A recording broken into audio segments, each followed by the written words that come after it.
شاہد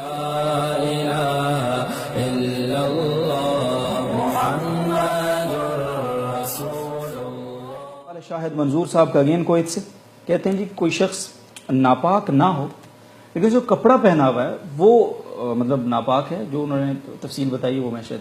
وہ کچھ ناپاکی کے اس میں وہ عنصر ہے، تو کیا وہ ان ناپاک کپڑوں کے ساتھ ذکر کر سکے گا؟ سر ذکر کی گنجائش ہوگی، خود ناپاک نہیں؟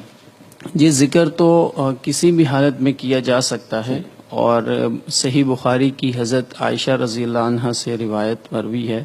وہ فرماتی ہیں کہ کان النبی صلی اللہ علیہ وسلم یذکر اللہ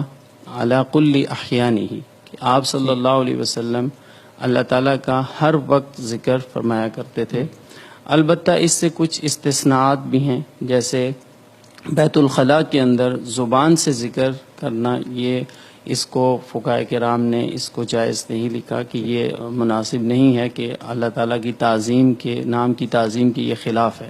البتہ وہاں پر دل میں ذکر کیا جا سکتا ہے۔ اسی طرح جو جنابت کی حالت ہے اس میں قرآن کی جو آیات ہیں وہ تلاوت کی غرض سے تو نہیں پڑھی جا سکتی، اس کے علاوہ باقی جتنے اذکار ہیں وہ کیے جا سکتے ہیں۔ اس لیے اصولی طور پر تو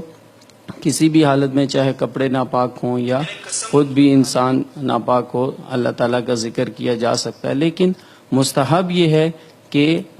اپنی پاکی کی حالت میں یہ ذکر کیا جائے، اس لیے کہ ایک روایت میں ہے کہ آپ صلی اللہ علیہ وسلم کو ایک شخص نے سلام کیا تو آپ صلی اللہ علیہ وسلم نے اس کا جواب نہیں دیا، یہاں تک کہ آپ صلی اللہ علیہ وسلم نے تیمم فرمایا اور پھر جواب دیا اور فرمایا کہ مجھے یہ پسند نہیں تھا کہ میں بغیر